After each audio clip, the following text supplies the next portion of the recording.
अच्छा, 1 मिनट अमिताभ, रोक रही हूँ। बड़ी खबर एक और बता दें, चिराग पासवान जो कह रहे हैं ये बहुत अहम हो जाता है। चिराग पासवान का एक और बयान देखिए। इससे पहले भी उन्होंने सवाल उठाए थे कानून व्यवस्था को लेकर, फिर कहा कि बिहार में कानून व्यवस्था आज एक गंभीर विषय है। प्रतिदिन हत्याएं हो रही हैं, रोजाना बिहार में हत्याएं हो रही हैं। ये खुद एनडीए में शामिल चिराग पासवान कह रहे हैं। वो ये भी कह रहे हैं कि अपराधियों का मनोबल आसमान पर है।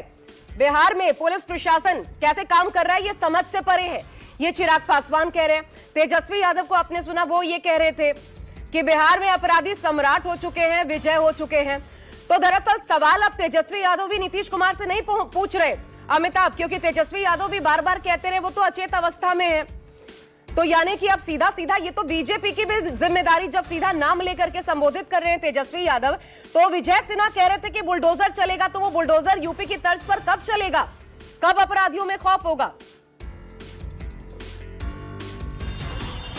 जी, निश्चित तौर पर जिस तरह से तेजस्वी यादव इस पूरे मामले को लेकर हमला और सब, अब सीधी सी बात है, उनका जो कहना है, बार बार वो कहते हैं कि शैडो गवर्नमेंट बीजेपी चला रही है, तो बीजेपी गवर्नमेंट के 2 डिप्टी सीएम है, तो सवाल उनसे भी पूछा जाना चाहिए क्यों नीतीश कुमार नहीं। नीतीश कुमार तो अचेतावस्था में, जो तेजस्वी यादव कहते हैं, और उनका सीधा कहना है कि जो डिप्टी सीएम है बीजेपी बैकडोर से सरकार चला रही है, तो दोनों जो उसके डिप्टी सीएम है उनसे भी, चाहे वो सम्राट हो या विजय हो, दोनों से सवाल पूछा जाना चाहिए कि आखिर ये क्यों रही है। देखिए, तेजस्वी यादव का सीधा निशाना प्रधानमंत्री से को कि जब भी वो बिहार आते हैं, बिहार में जंगल राज का उल्लेख जरूर करते हैं, और यही जंगल राज का उल्लेख कराकर वो हर बार लोगों को ये बताते हैं कि किस तरीके से जंगल राज में क्या होता था। लेकिन अब तेजस्वी यादव उन्हीं के बाद से हमला बोल रहे हैं और करेंगे ये जंगल राज नहीं तो क्या है। आज बीजेपी के लोग क्यों जवाब नहीं दे रहे हैं, आज जो गुंडा राज हो रहा है उसके बारे में क्यों नहीं बोल रहे हैं। यही वजह है कि ये तेजस्वी यादव लगातार हमलावर हो गए हैं। और अब उनका जब कल प्रधानमंत्री आने वाले हैं, उससे पहले इस बड़ी वारदात के बाद अब तेजस्वी यादव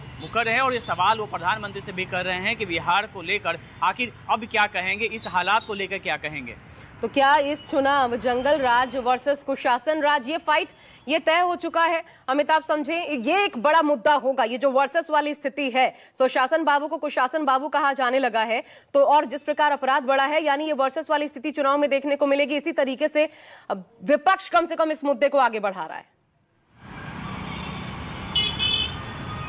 देखिए, निश्चित तौर पर जिस तरीके से राहुल गांधी ने बिहार को, पटना को कैपिटल के क्राइम का कैपिटल कहा था, और उसके बाद ये एक बड़ा मुद्दा, क्योंकि नीतीश कुमार जब 2005 में सरकार में आए थे तो उनके लिए लॉ एंड ऑर्डर एक बड़ा मुद्दा था, और उसके बाद उनका जो यूएसपी था वो लॉ एंड ऑर्डर था, और इसको लेकर वो लगातार कहते थे कि जिस तरह से सुशासन की व्यवस्था हुई है वो एक बड़ा मुद्दा था।